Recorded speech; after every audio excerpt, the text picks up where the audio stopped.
Muy buenas tardes a todas y todos. Gracias por acompañarnos en este webinar titulado Análisis de los aranceles recíprocos de Estados Unidos, transmitido en vivo por Zoom y por nuestro canal de YouTube de Incomex Nacional.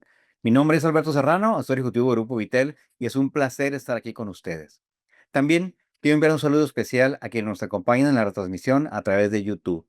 Agradecemos especialmente a nuestros aliados de iExport y Cargo Logistics por hacer posible esta capacitación.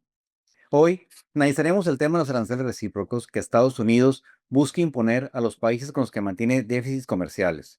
Aunque originalmente estaban previstos para entrar en vigor el 9 de abril, su aplicación ha sido prorrogada por 3 meses. Exploraremos el impacto que podría generar su eventual implementación, así como las oportunidades y recomendaciones clave ante este nuevo escenario comercial. Para ello nos acompaña el maestro Humberto Orduño y el licenciado Guillermo Lizárraga. Ambos son Licensed Custom Brokers, especialistas en esta materia.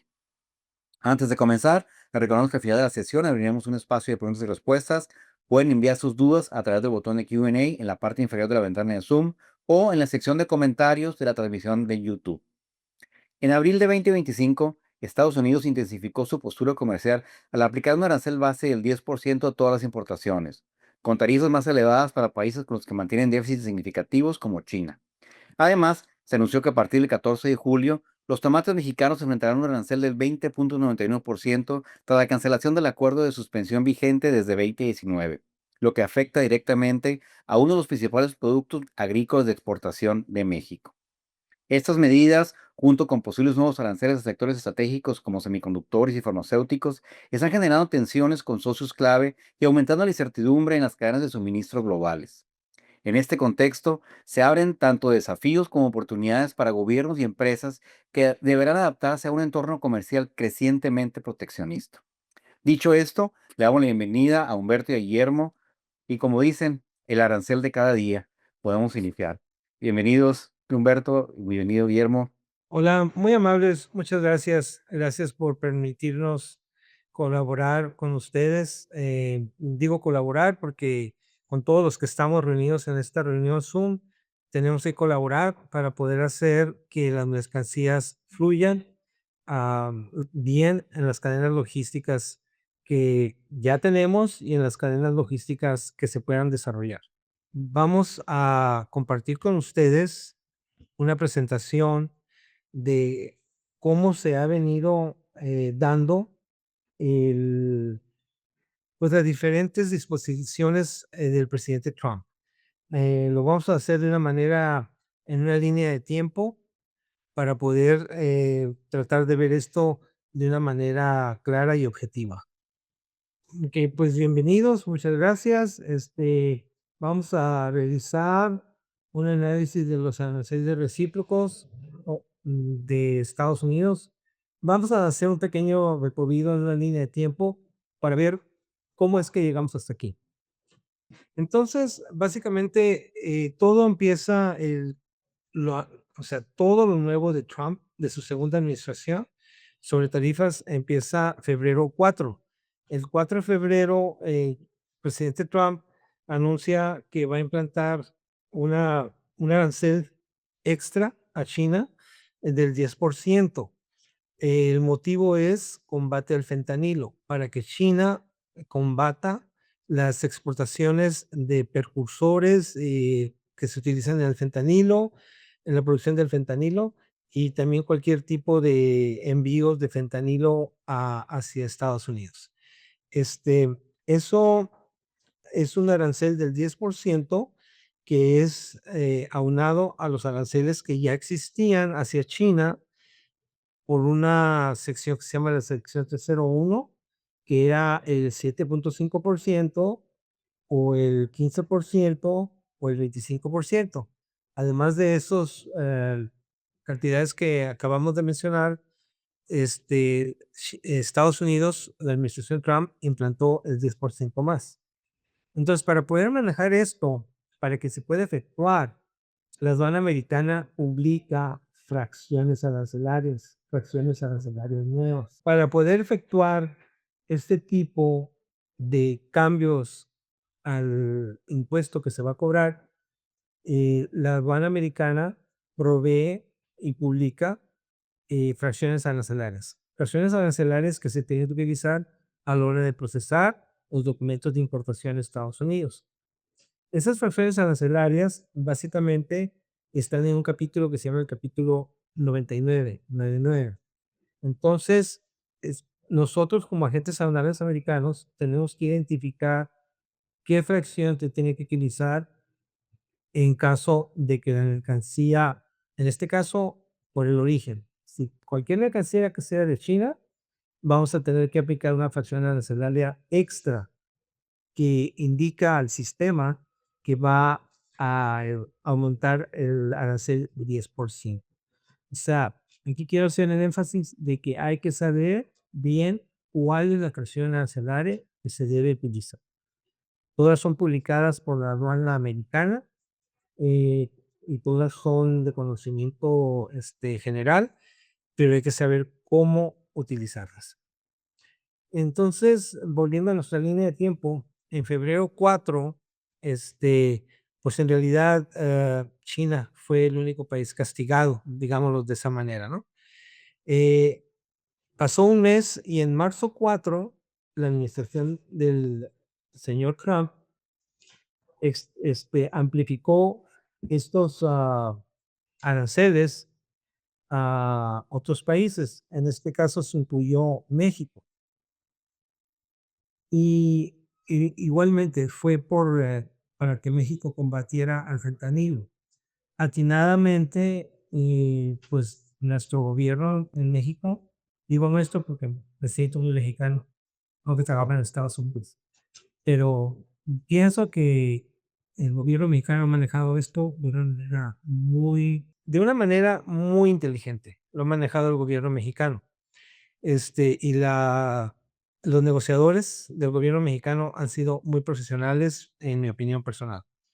Entonces, cuando esto se instituyó en marzo 4, este, se pidió que se utilizara una nueva fracción arancelaria por parte de los agentes aduanales, casos brokers, que iba a aplicar un arancel del 25% a México. Y entonces también China estuvo afectada. Estuvo afectada del 10 al 20%, ¿verdad? China. Exactamente. Sí. Entonces China estuvo afectada del 10 al 20%. Entonces ya no, ya empezó a escalar, empezó el gobierno de Estados Unidos a poner más arancel hacia el producto chino. Entonces, si me permiten, voy a compartir una otra slide con ustedes. Aquí tenemos lo de China, que ya lo mencionamos, que el primer, por decirlo de cierta manera, el primer golpe fueron el 10% el 4 de febrero y fue para el combate del fentanilo. Y ya como ya mencionamos, a esto el 10% se le agregaba al 7.5 o al 15% o al 25% que ya estaba instituido. Y como mencionamos en su momento, se utiliza una nueva fracción arancelaria que pues, en inglés le ponemos HTS, ¿verdad? Harmonized Tariff Schedule. Ujú. Entonces, luego, por decirlo de manera coloquial, en marzo 4 viene el otro trancazo, el otro golpe, que es el 25% de arancel a México y aumentó en China del 10 al 20%, igual por el fentanilo. Cuando decimos China, incluimos también a Hong Kong, ¿verdad? Sí, es correcto. Porque es China, Hong Kong. Es prácticamente, pues, es el mismo estado. Entonces, se le impone a México un arancel del 25% a todos sus productos. Y ahí se empieza a complicar un poquito el asunto de cómo procesar los entries, porque ya hay más información que tiene que meter el agente aduanal americano cuando procesa un entry. Entonces, o un pedimento de importación en Estados Unidos. Entonces, como mencionábamos, a México se le impone el 25% a todos sus productos, todos. O sea, esos días fueron Yo me acuerdo de la historia de México que dicen la decena trágica durante el tiempo de la revolución, pues esos días fue los 3 días trágicos de comercio exterior de México, porque de una manera u otra se suspendió el beneficio del TEMEC Exactamente. por esos 3 días, ¿verdad? Sí. Por el 4, 5 y 6 de marzo. Exactamente, 4, 5 y 6 de marzo no hubo TEMEC. Todas las importaciones que se hicieron esos 3 días pagaron el 25% si eran originarios de México. Hubo muchas ideas de cómo solventar o cómo circunnavegar pues, esta posición del gobierno americano. Por ejemplo, muchos de personas que están, muchos de los importadores, perdón, que están importando a Estados Unidos, que luego reenviaban su mercancía a Canadá, pues optaron por enviarla directamente por medio de un inbound. O sea, se cambió todo, ¿no? O sea, una transportación bajo fianza de la frontera mexicana hasta el puerto de salida con la frontera de Canadá. Pero fue una manera de cambiar radicalmente las cadenas logísticas de un día para otro, totalmente. Sí, en cibertrónicas ya no fue tan, tan adecuado importar a Estados Unidos porque ya si estabas acostumbrado a tomar los beneficios de la contratada libre de comercio, ya no existía esa ventaja.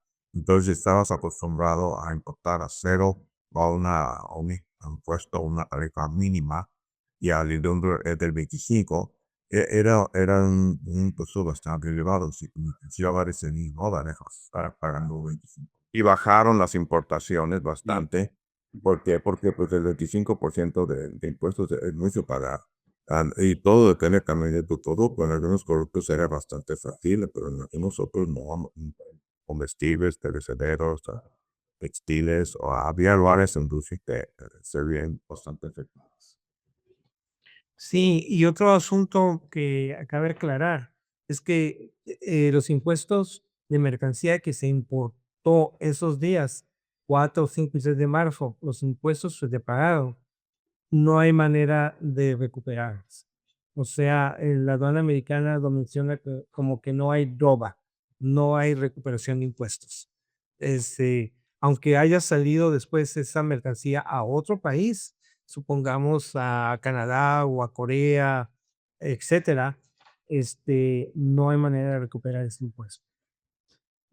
Entonces, ahí fue donde se vio por parte del gobierno americano y se vio también la manera tan buena de negociar por parte del gobierno mexicano. El 7 de marzo se volvió a instituir o se volvió a aplicar el TEMEC o USMCA, otra vez el Tratado de Libre Comercio de América, perdón, el Tratado de Libre Comercio entre México, Canadá y Estados Unidos.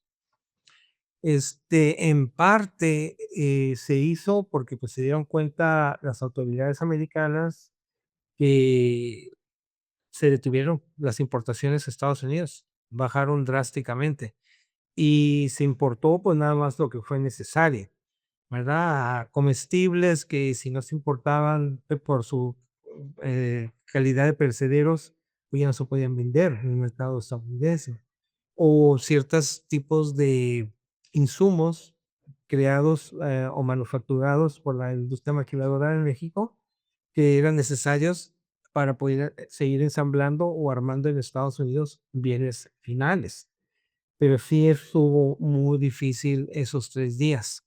Vuelvo a repetir, esos impuestos no se pueden, recuperar. Se pagaron en esos 3 días y la mercancía entró a Estados Unidos, entró al territorio aduanero de Estados Unidos. Ese día 4 o 5 o 6 de marzo se quedó en el tesoro, tributario de Estados Unidos. Ese arancel, ese impuesto. Eh pero cabe mencionar, y hacemos énfasis, que si esa mercancía, a partir del 7 de marzo, Estados Unidos volvió a aplicar volvió a aceptar el Tratado de Libre Comercio. Entonces, si la mercancía tiene su documento de certificado, puede exentar el 25%. Y sigue así, de esa manera, hasta el día de hoy. Con un certificado válido y bien sustentado para el USMCA, TEMEC en México, se exenta el 25% que la autoridad americana instituyó hacia México para que México ayude a combatir el tráfico de fentanilo. Entonces, estamos en una buena posición en ese respecto. Pero lo que hemos observado es que la aduana americana ha intensificado sus verificaciones de origen. Eh, Quieren ver cómo se determinó el origen de un componente, si tiene partes de otros países, ¿verdad? Sobre todo si tiene partes de China, quieren saber cómo se calificó para el certificado de origen por parte de México. Ahí es muy importante tener la capacidad de demostrar a la aduana americana que sí se realizó un buen análisis de origen. Antes, pues sencillamente no, las empresas ni la aduana americana trataban muy rigurosamente los certificados de origen. Pero ahora, como es 25% de arancel el que se exentúa, sí lo están viendo con mucha reserva de que todo esté bien hecho.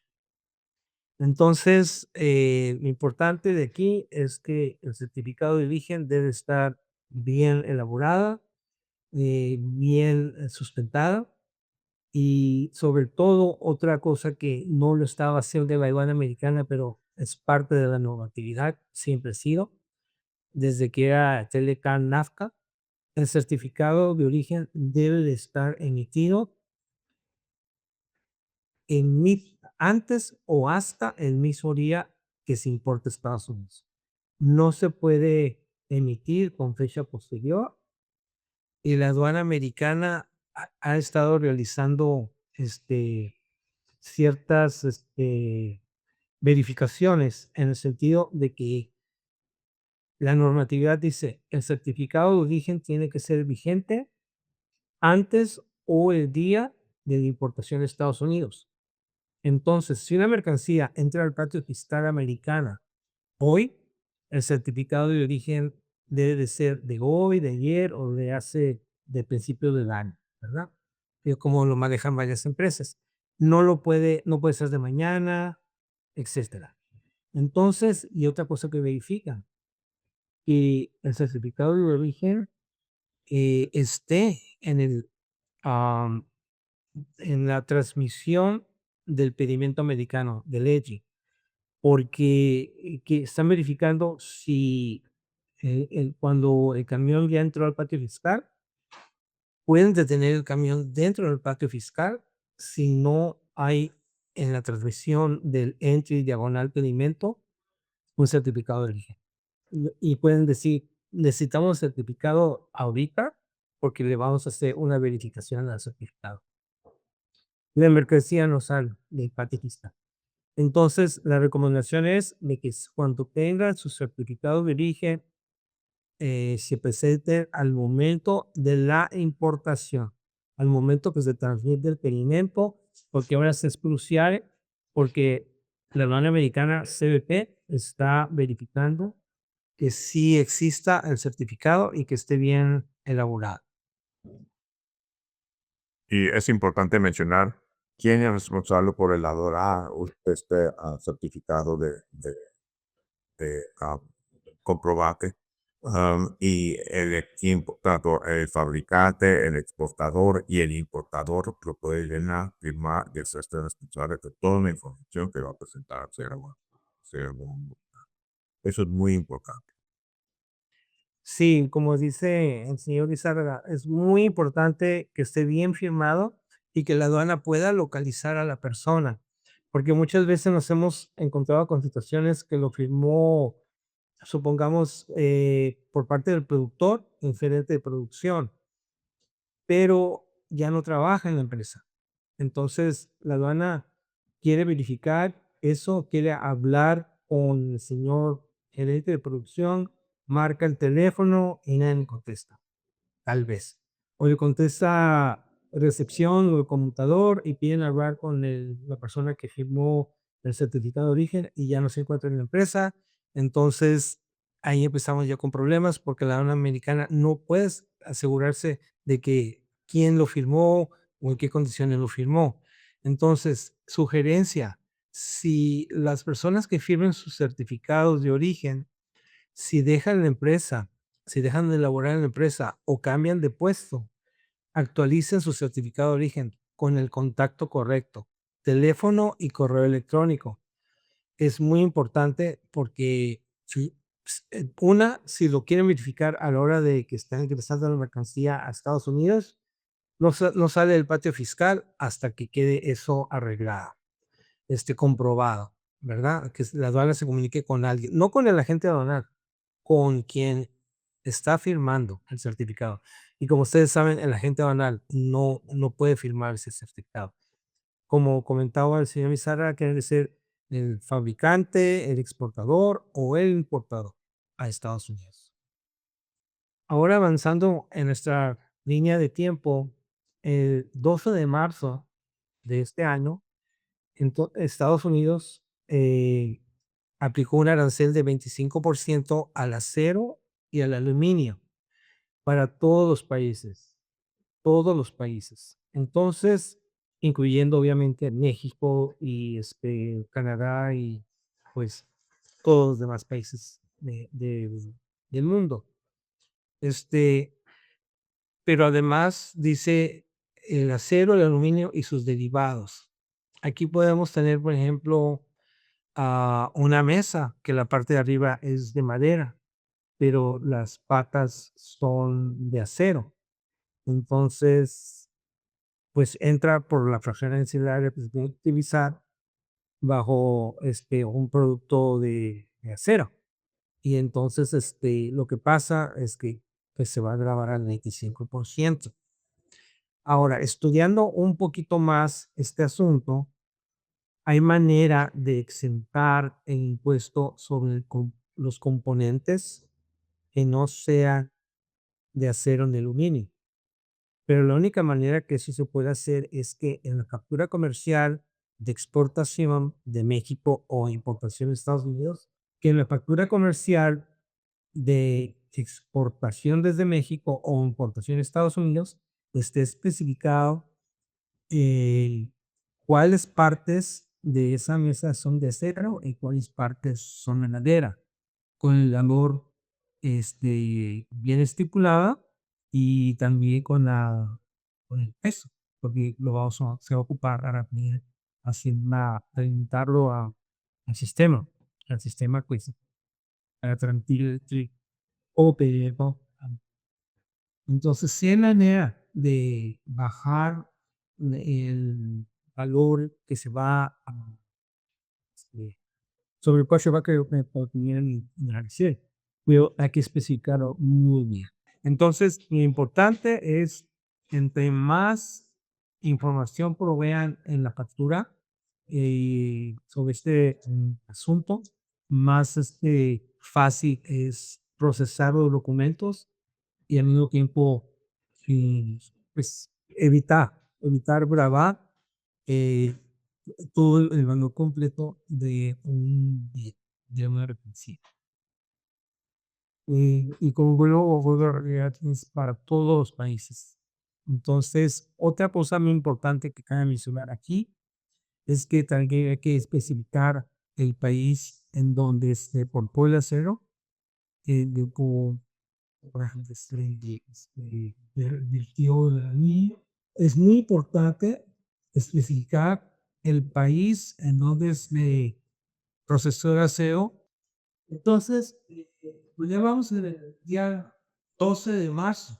Ahora, nuevo nacer es ahorcado o se concatena a los otros aranceles que tenemos. Por ejemplo, he visionado arancel por el salido hacia México, y si no se puede hacer por medio del está bien, mira, tenemos 25 más 25%. O sea, se va sumando. Y muy importante, cada arancel tiene su propia, perdón, fracción arancelaria, que indica al sistema cómo se va a calcular el arancel. Todo eso se publica por parte de la aduana americana. Se publica en unos documentos que se llaman Cargo, perdón, por decirlo de veces CSMS, CSMS, Cargo Systems Messaging Service. Cargo System Messaging Service. Entonces, hasta ahorita hemos recorrido básicamente del 4 de febrero al 12 de marzo. Y se han incrementado los aranceles de, por ejemplo, algo que no pagaba, una pieza de aluminio como un insumo de México a Estados Unidos, o tenía un arancel muy bajo, se ha incrementado ya hasta el 50%. Si no tiene certificado de origen, que evite lo del fentanilo y si no tiene, bueno, se va a grabar según el contenido de aluminio, ¿ok? O de acero. Ese es un poco confuso cómo se puede hacer, pero sí se puede hacer. Y ahí donde la recomendación es, vuelvo a reiterar, dar, de ser posible, el valor total de la pieza o el valor total del bien y dar el valor de lo que es aluminio o acero para así no grabar con el 25% a lo que no es aluminio y acero. Y tiene que estar en la factura comercial. Entonces arribamos al día 5 de abril, cuando se empezaron a aplicar, o sea, bueno, prácticamente se platicó desde antes. Esa es lo que dice siempre la administración del presidente Trump. Esto ya se había platicado, no es algo nuevo, no se sorprenda, esto ya se había comentado. Entonces, el 5 de abril se aplicaron tarifas recíprocas, así les llaman recíprocas, del 10%. Esto es para poder que Estados Unidos esté en el mismo plano de competencia que otros países. El argumento es que históricamente las tarifas de importación de Estados Unidos, impuesto de importación, siempre estuvo entre el 2 y el 3%, desde que se instituyó, pues, desde 1992 más o menos para acá, del NAFTA, o CEO, si calificaba como productos originarios. Entonces, Estados Unidos, pues, encontró que había una deficiencia entre lo que Estados Unidos cobra por importar a Estados Unidos y lo que otros países cobran al importar bienes de Estados Unidos. Entonces, como decíamos, llegamos al 5 de abril, a todos los países se les aplica un arancel del 10%, lo llaman la tarifa recíproca, para tener reciprocidad en la balanza de pagos, que sea igual lo que se importa a Estados Unidos, el volumen de dinero, con lo que se exporta desde Estados Unidos y se importa a otros países. Pero el 5 de abril, si hemos estado siguiendo, la bolsa de Estados Unidos ha estado, pues, básicamente como una montaña rusa, ¿no? Bajando y subiendo, pero más bajando, ¿verdad? Entonces, el gobierno de Estados Unidos ha estado muy pendiente de estos cambios en la bolsa. De hecho, dos de los secretarios del gabinete de Estados Unidos eh, trabajaron en la bolsa. El más prominente es el señor Lutnick, el secretario de Comercio, y pues sabe qué es lo que sucede si la bolsa sube o la bolsa baja, ¿verdad? Y por eso Más adelante vamos a hacer otro comentario referente a los mercados bursátiles de Estados Unidos y cómo están impactando las decisiones de los aranceles. Abril 9, otro día que pues se anunció mucho por parte de la administración del presidente Trump. Empezaron las tarifas recíprocas específicas por país. Estas, a diferencia de la tarifa recíproca del al día 5 de abril, que era el 10%, estas tarifas recíprocas que eran según el país a las cuales se le aplicaba esta tarifa específicamente, eh, son del 11% al 49%. Por ejemplo, Camboya estaba como en el 48%. Digo, no sé qué se importe de Camboya a Estados Unidos, pero es mucho, mucho, 48% arancel sobre el valor inicial de la mercancía. Entonces, también ya ven que los comerciantes saben, hubo problemas también financieros, económicos en la bolsa de Estados Unidos. Vuelvo a reiterar, las tarifas recíprocas eran específicas por país, por país. Entonces, y vuelvo a repetir, del 11 al 49%. Abril 10 se pone pausa a las tarifas recíprocas. Entonces, aquí también influyó mucho el mercado de los bonos de la tesorería de Estados Unidos. Otros países ya empezaron a vender los bonos de la tesorería de Estados Unidos, y también cuando la tesorería de Estados Unidos puso a la venta bonos esa semana, los países o los inversionistas no compraban los bonos de la tesorería. Tenía que la tesorería ofrecer un interés más alto. O sea, creo que igual el 4% a un bono de 10 años. Entonces, eso, pues, las presiones inflacionarias en Estados Unidos, aparte de desacelerar la economía en Estados Unidos.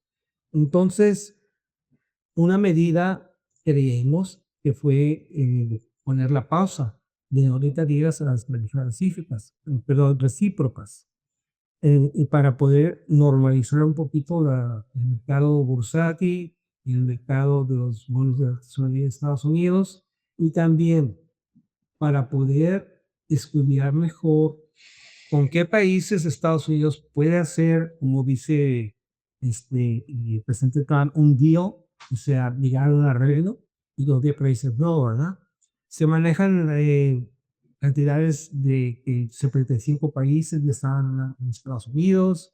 Eso pues, no se ve de manera de evitarlo, pero esperemos que sí. Esperemos que todo se pueda llevar por la vía conciliatoria, porque pues ya estamos a niveles de puestos por de tarifas muy bien. Y eso ha impactado a las áreas logísticas de los países. Como mencionábamos antes, una medida que se podía adoptar era importar mercancía a o sea, en realidad no se importa el territorio de los Estados Unidos, sino se utiliza la plataforma logística del territorio de los Estados Unidos para poder transportar las mercancías y que entren por un punto y salgan por otro punto, fuera del territorio de Estados Unidos. Otra estrategia que se estuvo utilizando fue ingresar las mercancías, o que todavía se puede utilizar, es ingresar las mercancías a recintos fiscales, a zonas, a free trade zones, que le llaman, por su nombre en inglés. Zonas donde se puede encargar la mercancía por un periodo de tiempo y no paga impuestos, entonces permanezca ahí. Y se va sacando la mercancía de ese free trade zone según se vaya ocupando. Pero ahí hay que pensar cuánto cuesta el almacenaje en el free trade zone comparado con el pago de impuestos. O sea, eso es básicamente bastante análisis financiero.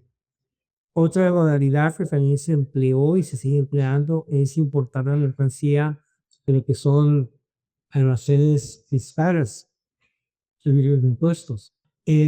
Almacenes fiscales libres de impuestos que son bundle warehouse. Bundle warehouse se puede tener la mercancía en un bundle warehouse hasta 5 años sin pagar impuestos, pero obviamente se paga el almacenaje.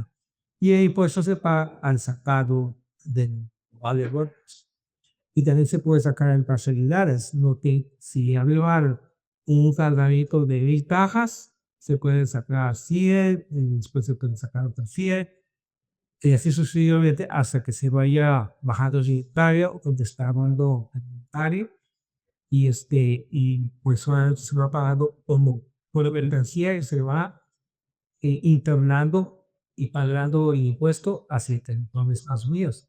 O sea, se lleva a un cuadro de warehouses nativo y de ahí se está sacando según se vaya necesitando. O sea, estas son alternativas que se estuvieron explorando, se siguen explorando para evitar pagar impuestos.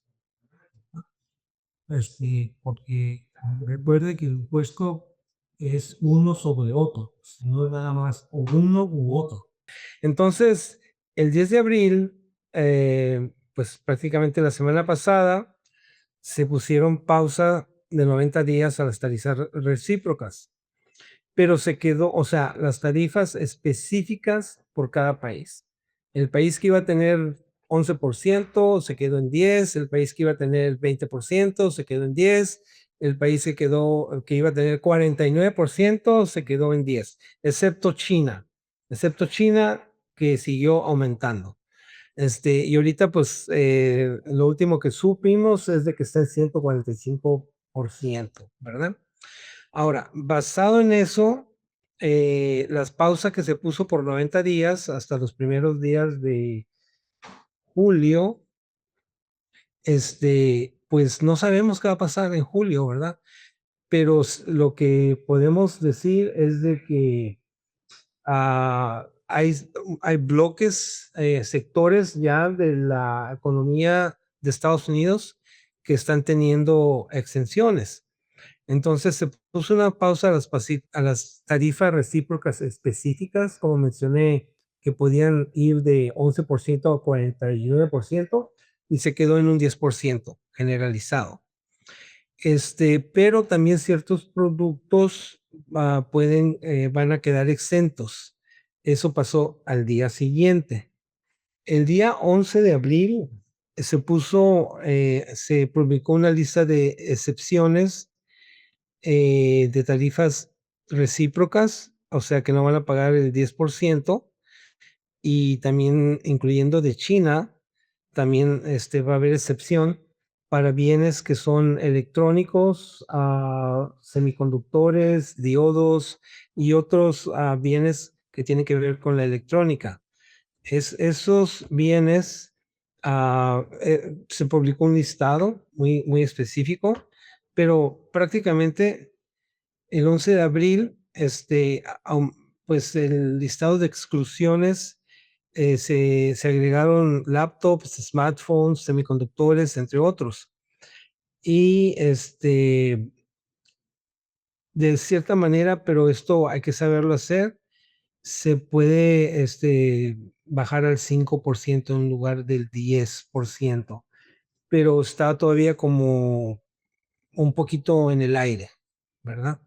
Pero lo que pensamos, los que estamos en la industria, es de que conforme se va a avanzar el tiempo, si los gobiernos de los diferentes países se van acercando a la administración Trump, pues va a haber arreglos, va a haber muchos arreglos. Y prácticamente la administración Trump lo que quiere es ganar más dinero por las importaciones, pero va a estar muy difícil porque el dinero que se haya ganado por las importaciones, para los que siguen la bolsa, se dieron cuenta que a la mitad de la semana pasada, desde que se empezó a hablar de las tarifas arancelarias más altas, Desde más o menos el 4 de febrero empezó a haber movimientos en la bolsa que cumulativamente al día 9 de abril, la bolsa de Estados Unidos perdió, se calcula, un valor de 5 trillones de dólares. 5 trillones de dólares. En cambio, la aduana americana publicó que de las nuevas tarifas que se habían implantado hasta ese día se habían recabado 12.3 millones de dólares. Entonces, si comparamos que perdió la bolsa americana 5 trillones y se recaudaron 12.3 billones, pues nunca, casi no se compara, pues, o sea, lo que se pueda recaudar. Esas son consideraciones que está tomando el gobierno del señor Trump para analizar también internamente las repercusiones económicas dentro de Estados Unidos. Además, como ustedes saben, pues las cadenas de logística del suministro mundial han estado interrumpidas. Y pues también con lo nuevo que sabemos que viene, el impuesto a los autos, que ya empezó, y a las partes. Entonces, hay que estar muy cuidadosos de lo que pasa en Estados Unidos, pero al mismo tiempo estar abiertos al diálogo, porque también tenemos que pensar que los barcos de contenedores, muchos son chinos, y si no se va a comprar en Estados Unidos cosas chinas, pues no van a venir a entregar porque van a venir vacíos. ¿Y cómo va a explotar Estados Unidos si no llegan barcos para llevarse los bienes americanos a otros países? O sea, hay muchas implicaciones, pero lo más importante es pedir a los dos gobiernos a través de las cámaras de comercio, de las cámaras de industria, de los grupos que pueden influenciar la legislación en ambos países, que haya más comunicación y haya más acuerdos. ¿Sí? ¿Agregar algo a eso, Miguel, por favor? No, sí, sí, estoy de acuerdo con Humberto. Obviamente necesitamos ahorita nos dieron una pausa de 3 meses más. En esos 3 meses, llegando a un buen acuerdo de, de taritas, cuánto van a cobrar y demás. Yo creo que se pueden arreglar muchas de las situaciones que estamos pasando ahorita. Son situaciones vagas donde no sabemos dónde van a terminar el cliente, que es el productor, el vendedor, el comprador, que media pagado últimamente todos estos impuestos los va a el consumidor en Estados Unidos. Y eso ya lo sabemos. Y entonces, si queremos dar el producto de calidad al consumidor a un buen precio, todo eso se tiene que arreglar. Sí, pues esperemos que haya más conciliación, más comunicación y que los grupos que puedan cabildear, que los aranceles se bajen a un nivel, pues de veras que no sea punitivo, porque ahorita es un nivel de una manera como de castigo, ¿no? Y pues prácticamente tenemos que pensar que el comercio internacional siempre ha dado frutos positivos a todos los que participamos en él, que venimos siendo pues los pobladores de este planeta, ¿verdad? Este, quisiera regresar a la primer diapositiva que tenemos, en la cual tratamos de hacer como una línea de tiempo de cómo fueron sucediendo las diferentes promociones de los aranceles. Como ven, ha sido algo muy rápido, ¿no? Empezó de febrero, la escalación ha sido muy rápido. De febrero 4 hasta abril 10, donde se puso una pausa, pero siempre ha sido algo nuevo cada vez. Aquí yo quiero enfatizar algo muy importante. Las órdenes ejecutivas, porque todo esto se ha manejado por órdenes ejecutivas, no ha pasado por ninguna de las cámaras, ni por la Cámara de Diputados, ni por la Cámara de Senadores. Son órdenes ejecutivas implementadas y firmadas por la Casa Blanca, por el gobierno del señor Trump. Esas órdenes ejecutivas, una vez que se publican en el diario oficial, de Estados Unidos, pues se tienen que acatar por Customs and Border Protection. Customs and Border Protection da guías de cómo se va a realizar esa orden ejecutiva, cómo se va a grabar, cómo se va a implementar el poder grabar esa mercancía, dándonos diferentes fracciones arancelarias, que todas empiezan con 99, porque está en el capítulo 99 de la tarifa de Estados Unidos. Entonces, el asunto aquí principal es que una vez que la orden ejecutiva se va, la aduana americana tiene que ver cómo se va a implementar. Y una vez que da una guía de cómo implementarlo, cada agente aduanal lo tiene que aprender a hacer, pero diferentes agentes aduanales tenemos diferentes software para comunicarnos con la aduana americana. Hay software que ha sido muy proactivo en decirnos, oh, esto se base para poner el arancel del fentanilo de México, pongan la fracción 9901, etcétera, y se procesa bien. Para evitar la sanción del fentanilo a México, ahora que se va a implementar el 7 de marzo, nos dijeron eso, pero no se puede implementar como hasta el 10 de marzo, 11 de marzo. Utilicen tal fracción para que quede sin efecto el 25% de México, castigo por el fentanilo, pero si el bien eso puede calificar como originario, entonces queda sin efecto. Entonces ahí ya tenemos dos fracciones que tenemos que manejar, una para implementarlo y otra para quitarlo. Entonces ahí es donde ha habido mucha confusión y en donde han empezado a llegar a diferentes compañías pagos tardíos o pagos mal calculados de impuestos, etcétera, porque hay que tener mucho cuidado al utilizar las fracciones. Igualmente, con lo de la sección de gravamen extra al acero y al aluminio, hay que tener mucho cuidado también ahí de cómo se envían las emisiones a la aduana.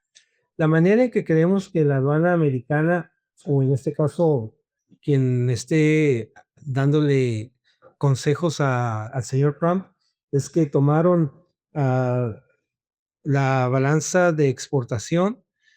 ¿Qué se exporta más, el acero o el aluminio? No, pues se exporta más, digo, perdón, ¿qué se importa? ¿Qué se importa más a Estados Unidos? ¿Acero o aluminio? Pues se importa más aluminio.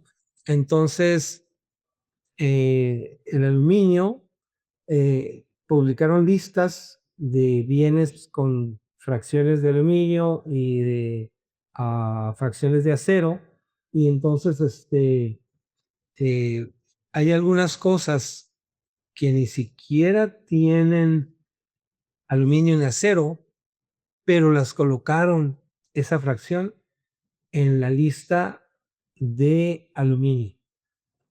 Entonces hay que tener cuidado de demostrarle al gobierno que no tiene, que esa parte de esa de máquina, porque eso se fue, por ejemplo, los que conocen, no quiero hablar muy técnicamente, pero los que manejan la tarifa para sacar fracciones arancelarias, sabe que pues, al último se va a las demás.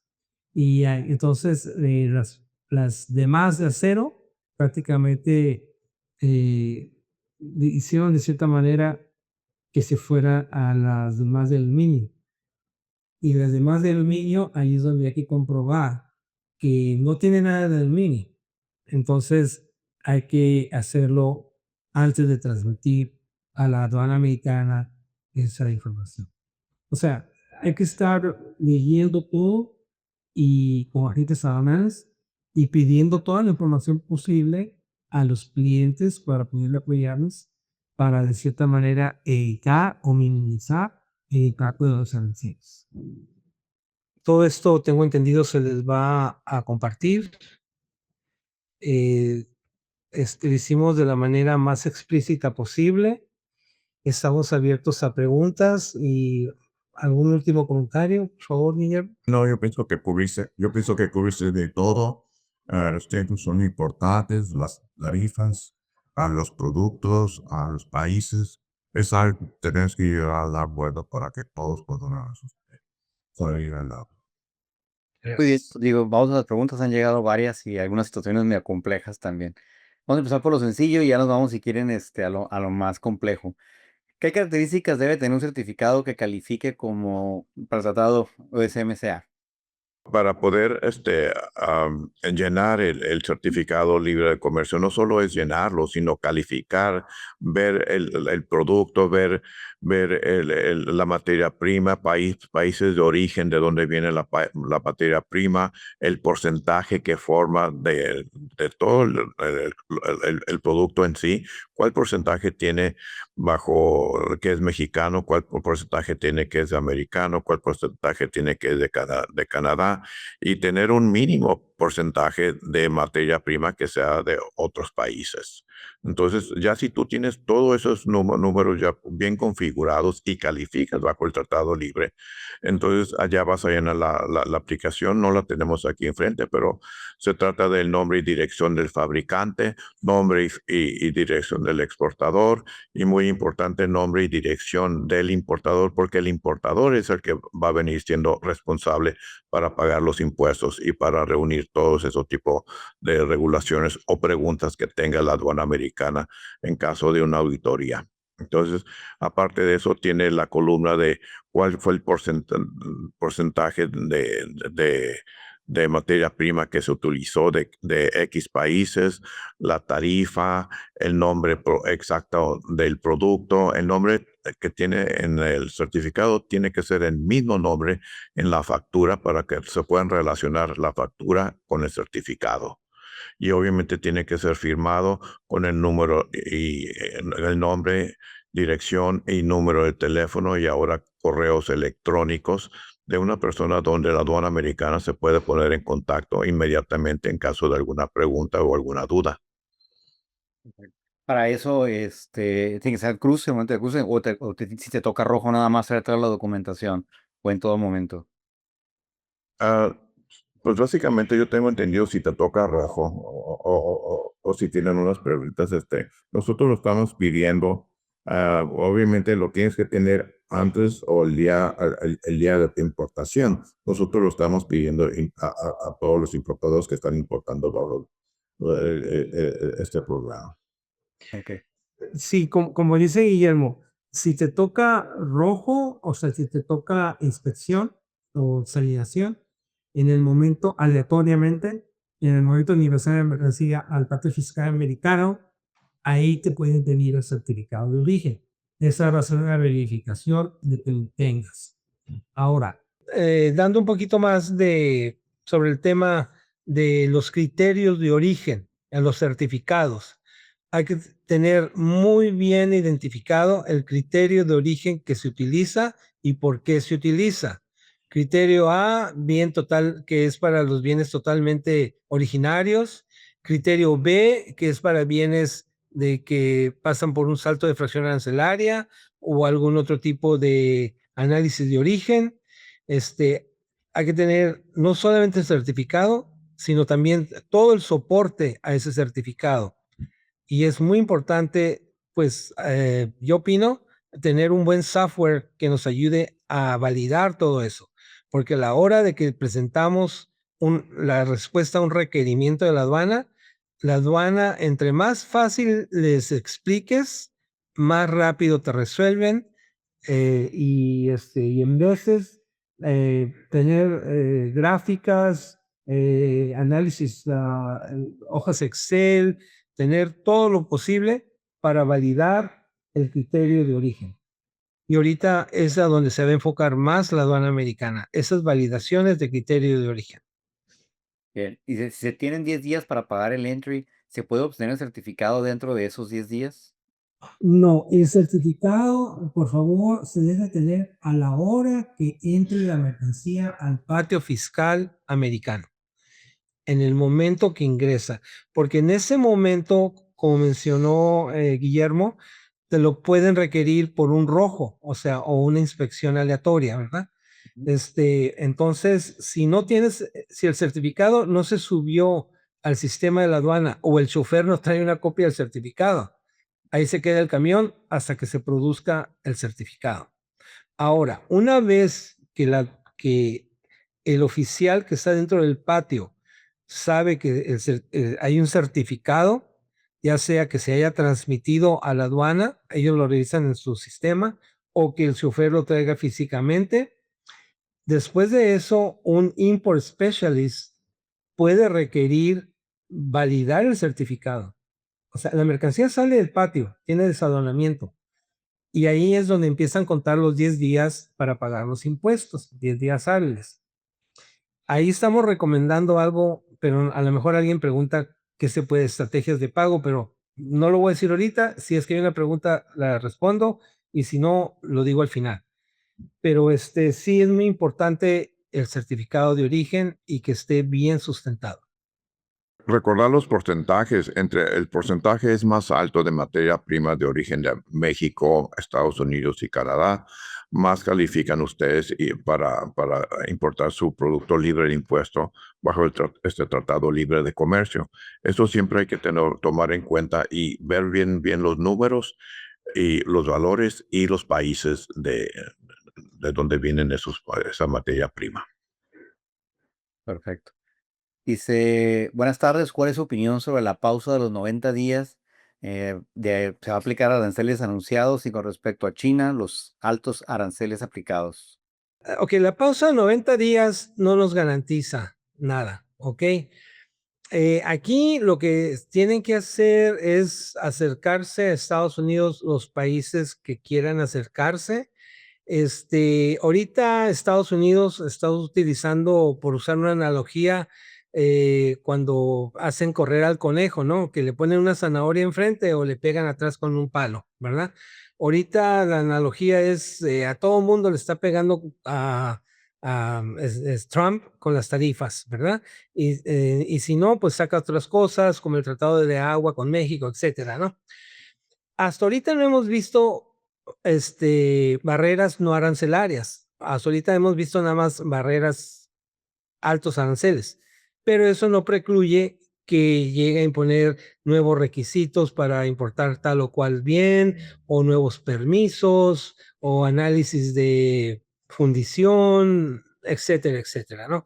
O sea, ahorita los 90 días hay que estar, como mencioné hace rato, pedirle a nuestras cámaras de industria, de comercio, a nuestros gobernantes que cabildeen lo mejor que se pueda hacia Estados Unidos para mejorar esta situación. En donde sí se puso Estados Unidos muy duro y en donde sí va a tener que pues manejar las cosas muy bien la administración del señor Trump es con China. El presidente chino, no sé si se pronuncia he o she, lo he oído pronunciar de las dos maneras, está rodeado de un gabinete profesional que tiene años haciendo esto. Comparándolo con el gabinete que tiene el señor Trump, no digo que no sea profesional, pero no están versados tan bien como están versados el gabinete que está asesorando al presidente Xi. Entonces, ahí sí deben de empezar a negociar muy bien porque impacta todo, pues, o sea, todo trae componentes chinos. Digo, para acabar rápido, ¿no? O sea, diciéndolo de una manera muy, muy laxa, ¿no? Pero al final del día, muchas cosas traen componentes chinos e impacta en los aranceles. Para dar una respuesta concisa, los 90 días son para que se acerquen a negociar. Es lo que quiere Estados Unidos, pero no garantiza nada. ¿En esos 90 días la tasa es cero o es el 10%? No, la tasa es 10. La tasa es 10. O sea, no más las otras tasas que hay, según si es acero o aluminio o es ah, una tasa especial por lo del fentanilo, etcétera. O sea que la reducción es a 10%. No se aplicó como lo habían pensado anteriormente, que iba a ser una tasa más o menos sui generis según el país, entre el 11 y el 49. Ahorita la tasa es 10% más cualquier otro arancel que tenga el bien. Entonces, todo eso nos lleva como que a una renegociación anticipada de un acuerdo existente, ¿no? O sea, mencionabas ahorita que quieren que se acerquen los países a renegociar. El tratado, por ejemplo, en el caso de Estados Unidos, Canadá y México, con el tratado, pues también es algo de eso, ¿verdad? Se va a tener que renegociar.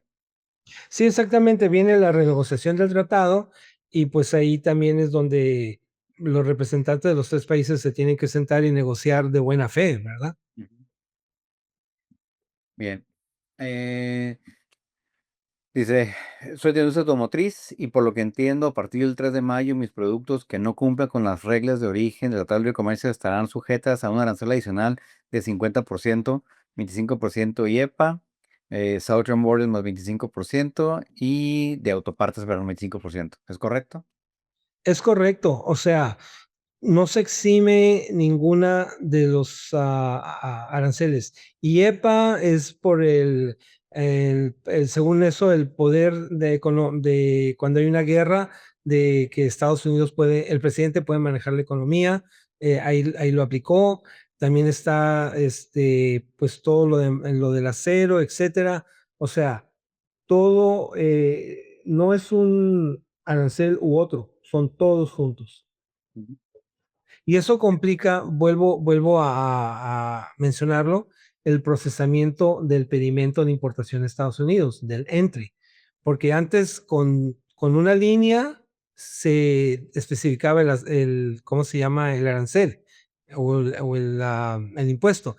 Ahora se ocupan 2 líneas, si es, acero o aluminio, 3 líneas si, tiene certificado de origen mexicano, etcétera, etcétera. O sea, también eso queremos, comentar, que un pedimento de importación a Estados Unidos, ya es mucho más complejo y por eso se tarda, pues, la agencia aduanal en producir esos documentos. Pero dice, una pregunta, si importo una lámpara de China a Estados Unidos, HTS 9405.11.60, la cual ya cuenta con una tarifa base del 7.6% más 45%, a este mismo producto se le suman las tarifas del 9903.01 y punto 63 de 125% y la de 990301.24, 20%, da un total de 197.6%, ¿es correcto? Digo, Sí, es correcto, y qué bueno que la persona mencionó que son las, 9901.XX y 9901.xx. O sea, todo eso son las nuevas, fracciones que hemos estado mencionando, que son como se concatenan, pues, o sea, una más otra, más otra, más otra. Entonces, por eso está forzando, está dando el batazo, ¿verdad? En la cabeza la administración Trump con esas tarifas. dice la tarifa 9802 para que pague solo los materiales no originarios. ¿Es recomendable que le asigne el broker o puede hacerlo un exportador? En la 9802, el exportador tiene que hablar con el broker y decirle: "Mi método de construcción o mi método de ensamble o mi manera de refacción en lo que yo ¿qué le hago en México a este bien?". Tiene que ser bien explicado al broker. También tenemos que saber qué porcentaje de valor tiene la mano de obra en México, qué porcentaje tiene los insumos que salen de Estados Unidos hacia México para ser, trabajados en México. Hay que revisitar eso, ¿ok? Porque antes, la aduana no lo tomaba muy a la ligera, por decirlo de cierta manera. Ahora van a empezar a estar verificando todo eso. El uso de la fracción 9802 en su modalidad con terminación 5060, con la terminación, punto .mil, los que manejan esto de Texive saben de lo que a lo que me estoy refiriendo. Todo eso van a empezar a requerir, que se compruebe, toda la línea de logística de la mercancía, cuándo salió de Estados Unidos, cuándo llegó a México, qué se hizo en México, y cómo se regresó hasta Estados Unidos, para poder aplicar correctamente la 98 CEMOS, que exenta lo que el trabajo que se realiza en México, pero hay que saber utilizar la 9802. Está ahora reforzada por fracciones 9901 y hay que saber cuál 9901 se aplica según el programa de la 9802. Disculpen, estoy hablando como si estuviera mezclando tequila con aceite, ¿no? Pero para los que están en esto al 100% saben que es más difícil. O sea, trabajen con su agente aduanal, por favor, apóyenos, pero de veras el agente aduanal no puede hacer mucho si ustedes no nos guían. ¿Qué es lo que hacen exactamente en México? ¿Qué valores de incremento en México por la mano de obra o lo que se le haga en México? El mejoramiento al bien o la reparación al bien y el valor original del bien cuando sale de Estados Unidos. Guarden todos sus shippers export que antes se llamaban así, ahora se llaman Electronic Export Information. Guarden adjunto con su pedimento de importación a México. Les aconsejo que no usen el sello para cosas que valen menos de 2,500, porque eso no comprueba nada ante la aduana. O sea, si ustedes sacan algo a México que van a reparar en México y cuesta menos de 2,500, hagan un Shipper's Export o un EEI, porque eso se los va a pedir la aduana americana después para comprobar qué valor tenía cuando salió a México. Bien, dice, para importaciones temporales de 6 meses, ¿existe algún cambio relevante con todo el tema arancelario que estamos viviendo? Importaciones temporales por 6 meses. A ver, pues no, quisiera un poquito más de De contexto. información, de Ok, contexto. si puede escribir la persona, no viene su nombre, pero si puede escribir el contexto adicional, se los agradeceríamos. Dice, entonces, a lo que tiene en algún momento, cuando el CBP tenga más claridad del cálculo que va a dar arancel sobre las partes no originarias de Estados Unidos, aun y cuando la parte sea calificable para el Tratado de Libre Comercio, o en otras palabras, si la parte califica para el Tratado de Libre Comercio, igual pagaría arancel sobre la porción no originaria de Estados Unidos. ¿Es correcto? Regresamos a lo mismo, a los porcentajes. Los porcentajes son muy importantes. Entonces, si no nos dan números, no vamos a poder darte una contestación. De acuerdo. Dice, ¿qué pasará con la industria química? ¿Está también en la mira? La industria química está en la mira, pero hay que pensar que Estados Unidos es un país que produce muchos plásticos. No sé si es el líder mundial de producción de plásticos. Para producir cualquier plástico se ocupa benceno, ¿ok?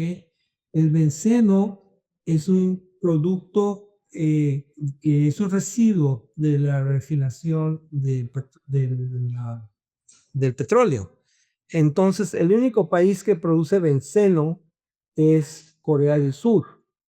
Entonces, la industria química, sí, ahí tiene que pensar muy bien en la estrategia de plan qué va a hacer.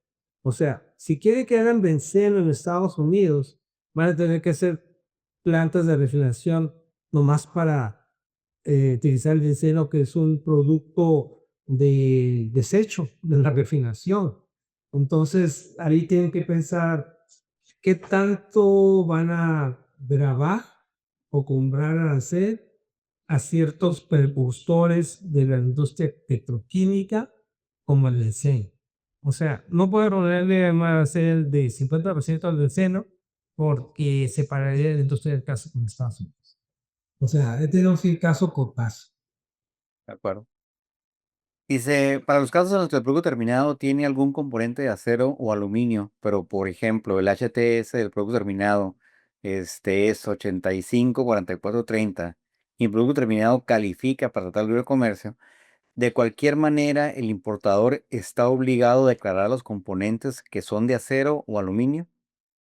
Sí, porque aunque califique para el mercado de libre comercio, estamos también sujetos a la sección 232, que es el arancel punitivo al aluminio y al acero. O sea, el que tenga tratado de libre comercio califique como un bien originario, no precluye que tenga el arancel del aluminio y el acero.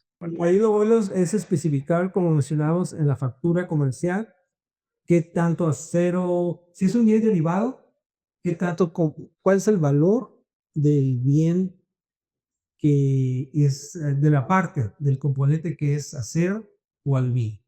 Si no es todo de acero o aluminio, hay que segregar los valores, el valor total y el valor del acero o el valor para poder disminuir el alza. Muy bien, pues no sé si tienen alguna recomendación adicional, Humberto, Guillermo, sobre todo esto. Yo sé que todos los días tenemos la sorpresa de algún nuevo arancel o algún cambio por muchas razones. Si por un tratado, si porque hay una deuda en agua, si porque el fentanilo, en fin. Y obviamente también para proteger mucho lo que es Estados Unidos. Alberto, yo nomás un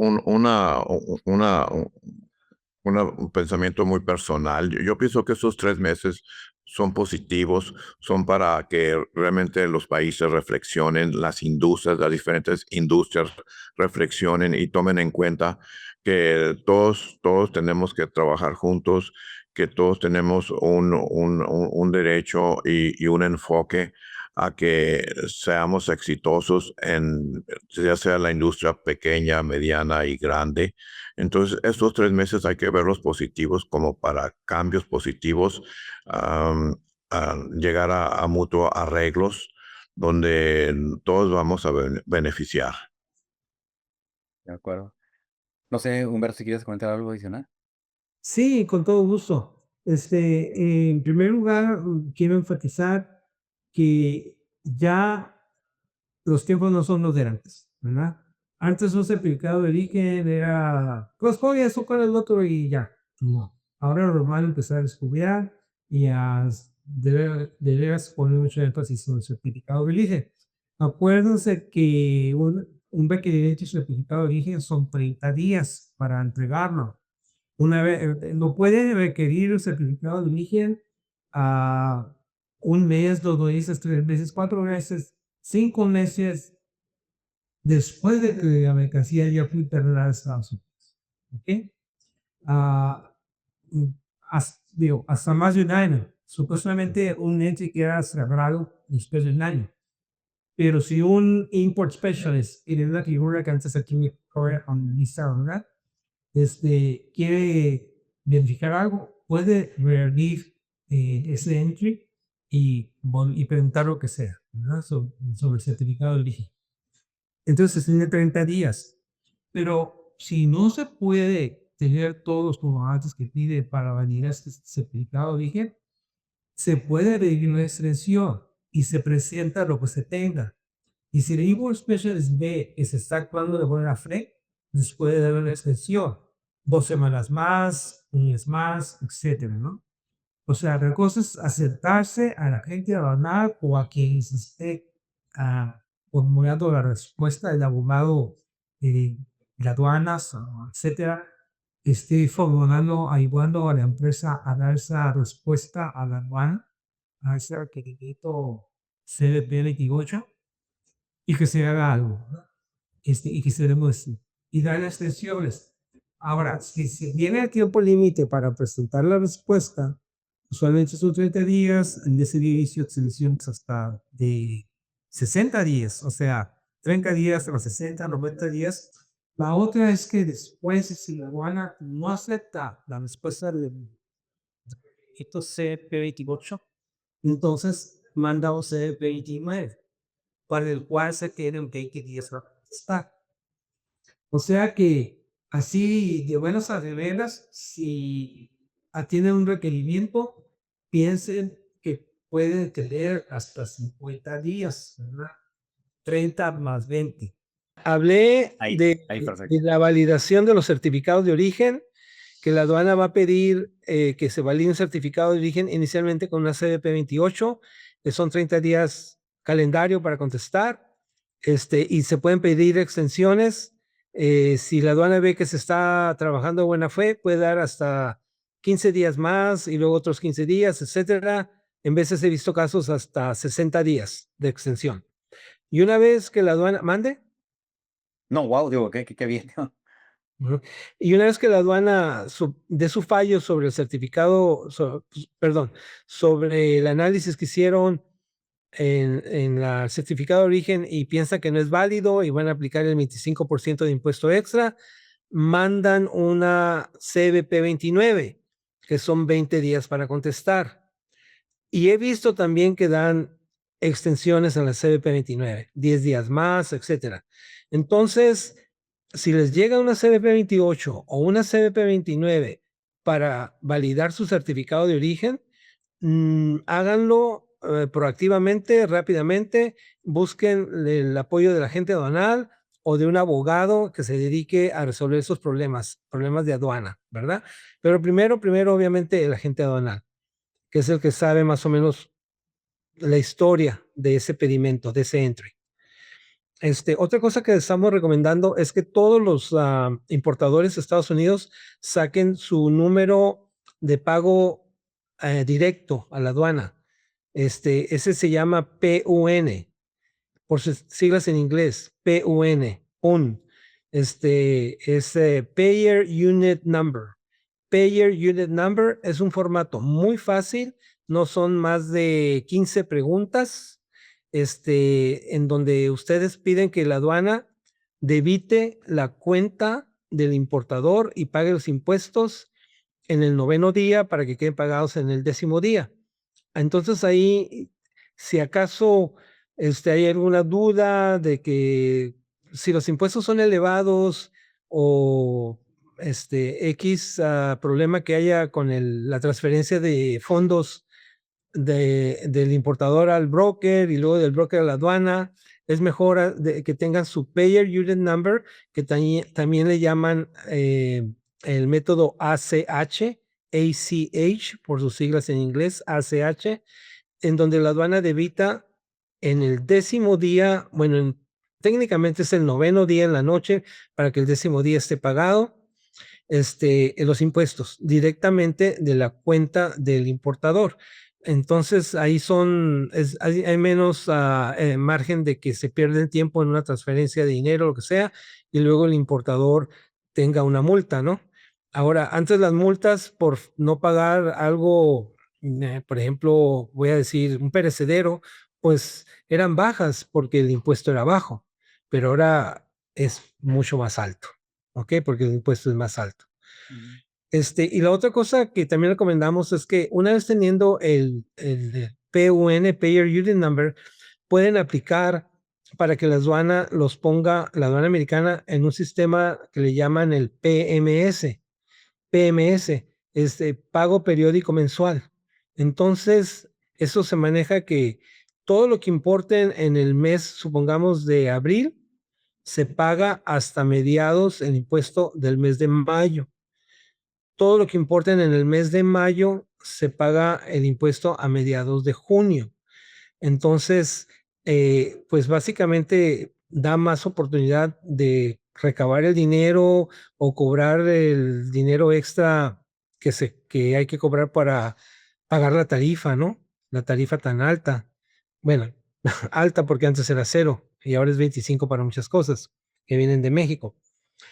Entonces, estamos recomendando eso, también, que acérquense a su agente aduanal, pídanle que les ayude a tramitar el PUN, o sea, acuérdense de golpe, PUN, porque es un golpe pues a las cuentas bancarias, ¿no? Y así la aduana debita directamente del importador, de la cuenta del importador, los impuestos, y luego si tienen buena experiencia la aduana de esa manera que hacen sus pagos bien, los pueden poner en el PMS, en el programa PMS, para que paguen también cada mes, como quien dice, ¿no? No cada vez no a los 10 días después de que cruzan la mercancía.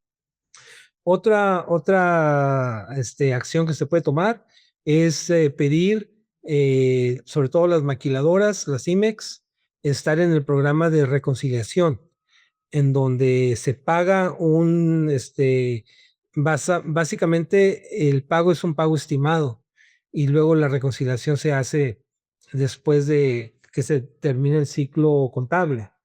Y es donde ya se dice: "Oh, aduana, te quedé debiendo tanto, o te pagué de más tanto", ¿no? Usualmente tiene que andar en un rango arriba, más menos de lo real, 10% arriba o 10% menos de lo real. Pero es otra estrategia de estar en el programa de reconciliación para poder, de cierta manera, si hay dudas, ¿verdad? En el valor exacto de un bien, se puede reconciliar después. Muy bien, pues muchas gracias.